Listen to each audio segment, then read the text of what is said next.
Broadcasting from the business capital of the world, this is the Podcast Business News Network. Excited to have our entrepreneur, our author, our leader, our coach. Amazing. He's the owner of Spice Catalyst, and there's so much to him and the work he's done and all he's accomplished with his amazing resume and in professional development and mentoring now. He's helping so many with their product marketing and to really gain, these amazing skills to help you, your business move forward with product market training is just one of the things he does. He could tell you a little more about himself, but I'm honored to say I know he's a swimmer now too. How are you? And Matt, Lifeguard. I've got life-saving certificate. look at you, man of many hats, more than I even expected today to learn more about you. David Fradin, amazing background you have with what you do. I know you're just very modest. Just tell us a little bit about yourself before we start today's conversation. Again, Spice Catalyst is the website. Go right there now. Yeah, I was classically trained as a product manager at Hewlett Packard, and then Apple recruited me to bring the first hard disk drive to market for the Apple III. And then I became the business unit manager for the Apple III product line, and Steve Jobs is running the business unit for the Macintosh at the same time. And I brought about 70 products and services to market over the years in hardware, software, internet, telecommunications, and so forth. And about 10 years ago, no, about 12 years ago, I started Spice Catalyst to teach product success, or what others call it, product management and product marketing. In the process of doing that, Wiley approached me, the big textbook publisher, and they asked me to write a book on successful product design and management toolkit, which, by the way, is available if you look up my name under Amazon, any place in Yep. the world. You could get it. It's a little pamphlet. It's only 798 pages. And what we've discussed in this podcast series so far is the keys to product success in terms of SPICE, which is the name Spice Catalyst. It's a mnemonic. S stands for product market strategy. We discussed that in the second episode of this series. The P stands for Yep. process, and the I stands for information. We discussed that in the third episode. And in the fourth episode, we discussed your understanding your customer and the perfect storm. Mm-hmm. E, which is the C, understanding the customer, and the E is the 130 competencies or skill sets that a organization and or individual has to have in order to have a successful product. About 35% of all new products each year fail, which wastes about $1 trillion in human resources on these Mm-hmm. failures. So in the process of writing the book for Wiley, which, by the way, is used in a couple of executive management training programs at a couple of universities in India, section 1.6 goes into the competencies. And that's what I wanted to talk about today. Perfect. Well, thank you for sharing that. And let's get started. Where do we begin? Yeah, on tap for today. Excited you're back with us, and hope everything in the personal life is going well. I know you told me about some problems at the house, but we're getting those worked through, right? Yep, yep. All right, good to know. Just a recap from last week, 'cause we did bring that up. So, employee skill sets today. Bring it on. Well, a competency is the ability to do something successfully and efficiently. And an organization has to be able to do that in order to have a successful product.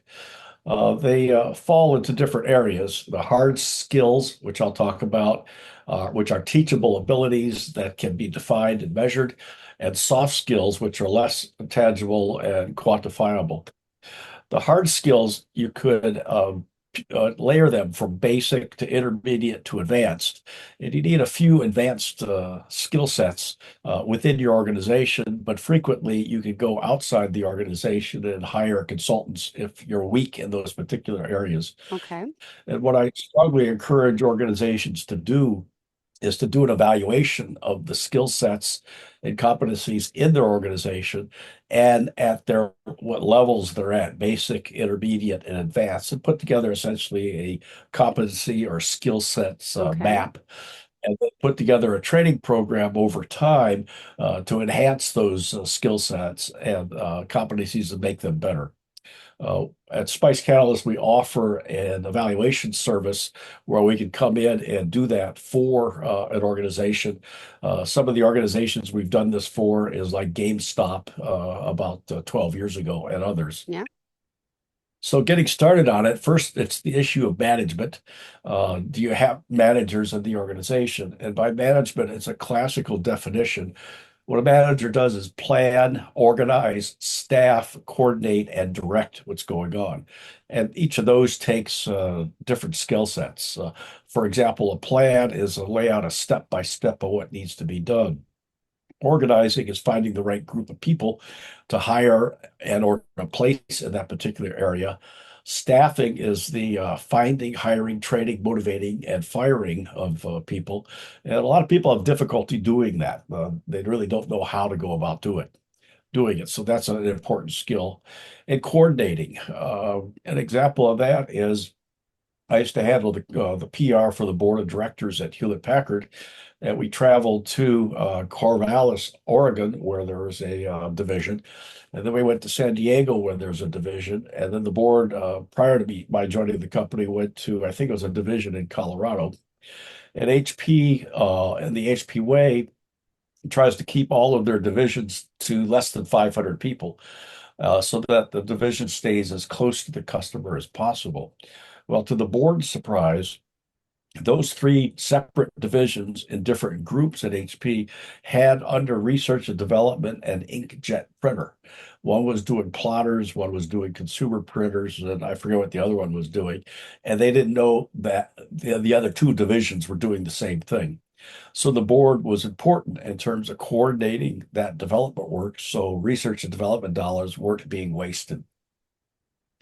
The next skill set is leadership, and that's the ability to um, uh, motivate with visionary coaching, democratic pace settings, and so forth. And I was lucky to be in the Civil Air Patrol program as a teenager growing up, and I went through their leadership school. So I learned how to be a leader. And of course, you have to trust your leader to follow them. I know sometimes some people in the halls of Congress say that the president is not leading, he's following. Well, you have to have followers in order to be a leader. So you have to have both leaders and followers. Staffing is the act of defining the responsibilities. And there you define as a job description, not only the responsibilities, but also the authority of the person you're trying to hire, and to make sure that you've got authority dispersed sufficiently so small decisions can be done quickly and larger decisions can take a little bit longer. One of the things I found when I did the evaluation and assessment of GameStop is that all decisions rose to the level of the executive committee in the company, and they only met once a year. So if you had a little decision that had something to do with maybe a store or a store placement or how much they're going to move into online internet delivery of games versus having someone come in the store and get a package, the only time those decisions were made once a year. So one of the things I recommended is define what a big decision is, define what a small decision is, and either meet more frequently on the smaller divisions or do like HP does, push the decision making down into the lower levels of the organization as close to the customer as possible. Finance is another skill set, and usually there is a finance department in each company. They not only handle the money for the organization, but they also make payments to vendors and employees. Sometimes they invest, and that's a very important group that's relatable to the product success. HP always paid their vendors within 30 days because they felt that if the business got really good, a vendor will tend to go to those customers that will pay them quicker. Other companies I've worked with tries to finance their business in part by not paying their vendors or stretching out their vendors' payments to like 90 days, causing someone that has, for example, a labor-intensive business to have to carry the expense of that labor for 90 days before they get paid. Okay. Marketing is another key skill set. We'll talk about that in more detail in a few moments. Um, One of the key things that I like to talk about is in the sales area. If the sale of your product is what's called a consultative selling, then it's broken into four parts. Okay. First, it's a lead. That's just a name of someone that maybe, perhaps someday, uh, maybe, hopefully, someday may purchase your product or service. Then you qualify it, and this determines that they have a real need, that they have a budget to buy it, and they have some level of urgency and somehow involved in the qualified lead. Either the person you're talking to is the decision maker, or they can get you to the decision maker. So once they have decided that that's the product or service that they want, the decision maker can say yes and go ahead. I made a sale a few years ago on an electronic delivery of assembly drawings and instructions to the shop floor to a company Okay. called Applied Technologies, a division of Singer, excuse me, of Litton Technologies. And the VP of manufacturing wanted this electronic delivery to the floor of the assembly instructions because there was constant changes going on in the product. The product was a detector that was put on a Air Force or Navy airplane, and it could detect a missile getting fired at Wow. them. Well, the our other countries like China and Russia or the USSR at that time was constantly Hmm. changing how their missiles would operate. So this radar detector would have to get updated frequently, and thus the product had to be changed on the shop floor. So he said, yes, I wanted to buy this $150,000 system, Yep. but that company required 48 other signatures throughout the company. So I made the sale, but then I spent the next 6 months talking to the other 40 decision makers in order to make the get the final purchase order.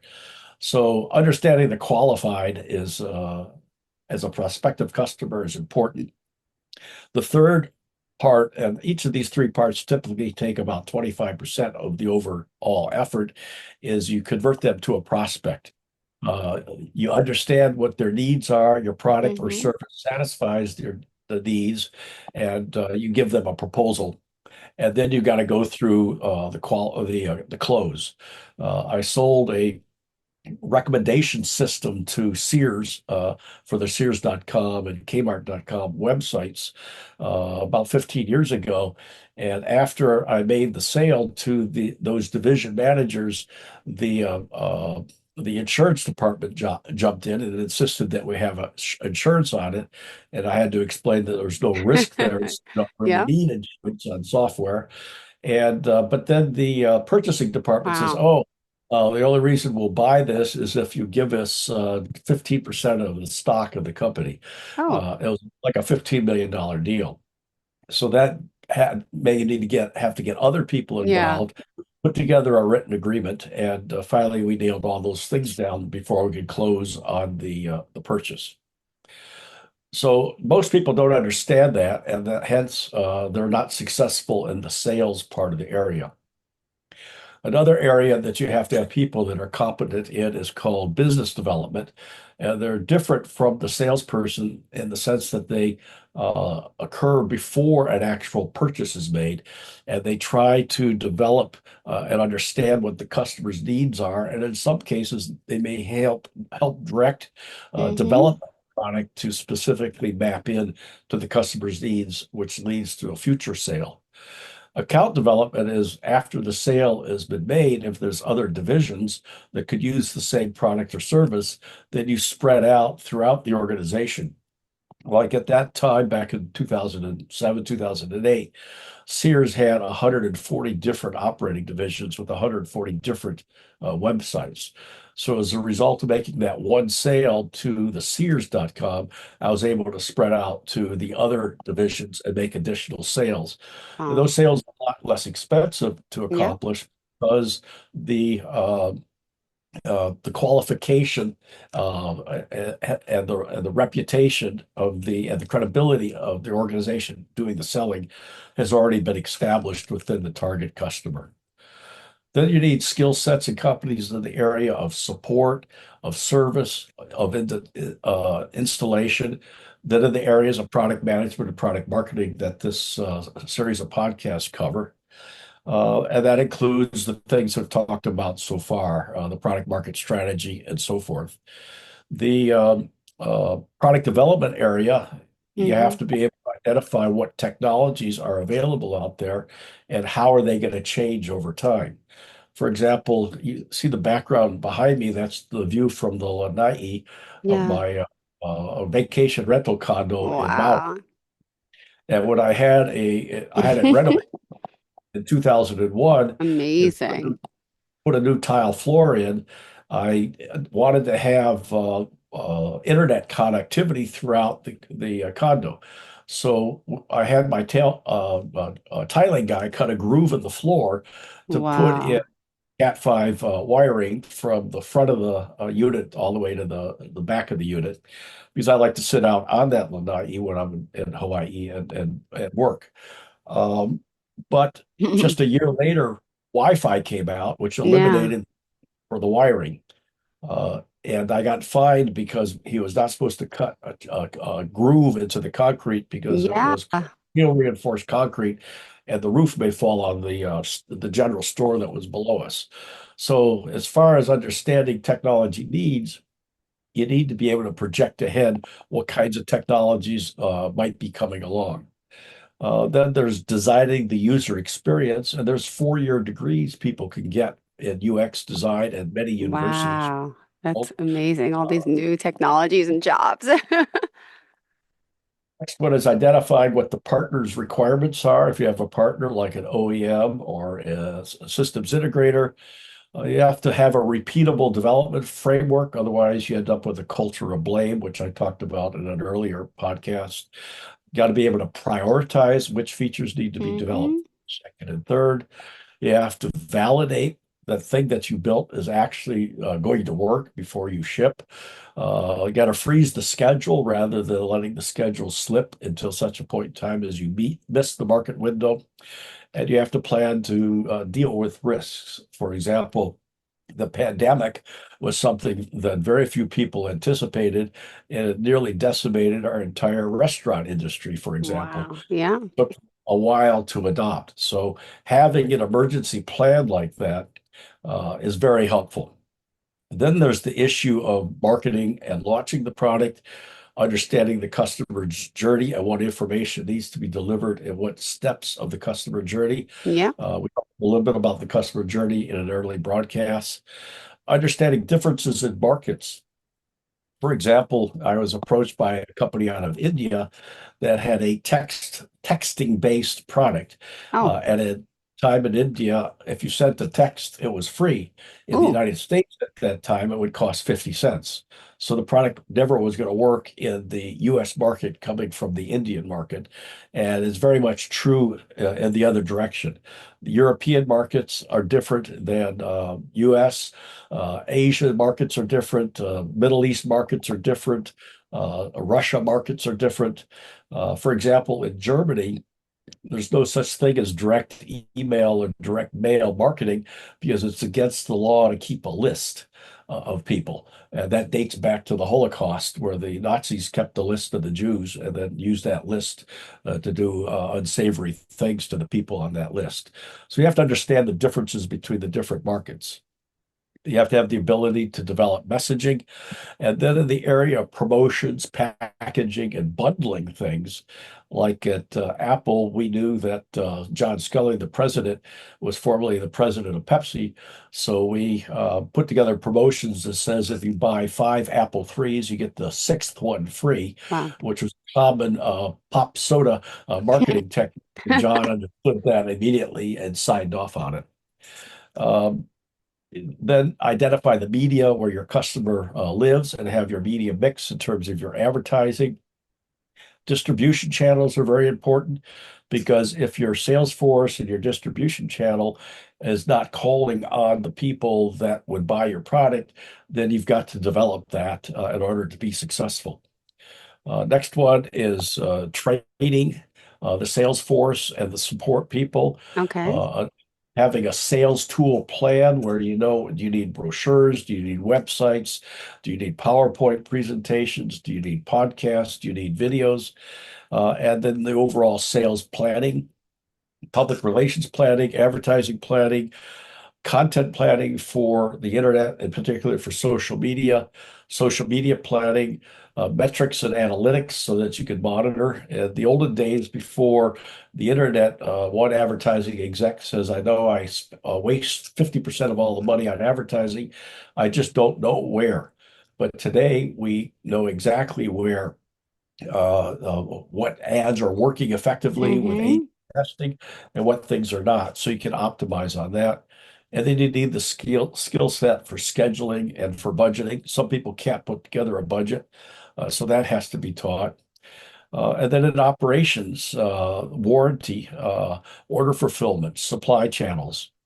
And lastly is the soft skills, things like teamwork. Frequently in organizations, people just can't seem to get along with each other and they try to sabotage others so in order Ooh. for them to climb up the leadership ladder and make more money. Then there's the whole project management skill set so that you can get things done on time and on schedule. Working with other groups is a skill set, working with other Mm-hmm. individuals. Communication, the ability to create and present persuasive documents and presentations. And then there's negotiation, how to negotiate, and mediation. Time management is important. Every Okay. morning I get up, I make a list of what I hope to do that day, and it gives me great pleasure to cross things off the list. Interpersonal and organizational dynamics, I excelled at that, had a course in that at University of Michigan Business School. And with that in mind, I was able to become an environmental mediator and help mediate disputes in Minnesota because I understood interpersonal and organizational dynamics. And then tool use, things like Microsoft Word, Microsoft PowerPoint, and so forth, you need to be able to do. So that's about it of the high-end approach to the 130 skills or competencies that I've identified. And like I said, my book, Successful Product Design and Management Toolkit, in section 1.6 goes into more detail on each of them now that everybody's exhausted listening to them. Beautiful. No, no, this is amazing. You're on a roll. We still have a few more minutes. Did you want to add? Let's preview what's to come. And if anything else you want to add, obviously. Well, I hope folks can send me an email at dave@spicecatalyst1word.com with questions they have from these first seven podcasts so that we have content to do for the eighth one next week. If not, I'll think of something that we'll talk about. I'm sure I think you will. we might talk about how Zuckerberg, Mark Zuckerberg, views Apple and how he has confused culture with product development, with fail fast, and those kinds of things, and how he thinks he's going to compete with Apple in 5 years, and how he doesn't have a chance at it because he doesn't understand some of the key principles that we've been talking about the last 7 weeks. Beautiful. Thank you so much. Great preview to come. And again, if you want to reach out, all you got to do is Google his name, but go to spicecatalyst.com. David Fradin, that's Fradin. You can get his books obviously on Amazon. Go to the website. And thank you for being here. If you're interested in working with him, please reach out. And again, looking forward to next week's conversation. Thank you so much, David. Have a great day. Bye bye.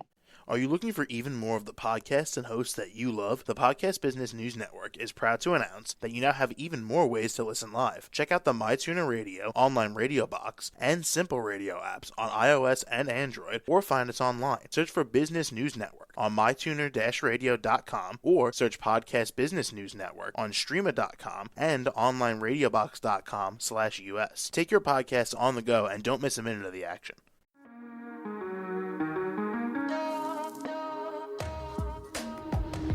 Broadcasting from the business capital of the world, this is the Podcast Business News Network. For nearly 2,000 severely injured veterans, everyday life has become filled with barriers. Day-to-day simple tasks can become pretty daunting. I have to carry my chair up 2 flights of steps or have somebody do it for me. What scares me the most is just the falling. When I'm struggling with my house, I think, to have that one great barrier just knocked down, it's crucial. Home for Our Troops is a wonderful nonprofit that builds a mortgage-free, fully adaptive, handicap-accessible house. And there's no catch. It'll be our very first home that we've ever owned. This is a game changer. This is where your life begins again. We need you to join us in completing this important mission. Please visit hfotusa.org and help build homes and rebuild lives. Because of you, everything's going to be okay.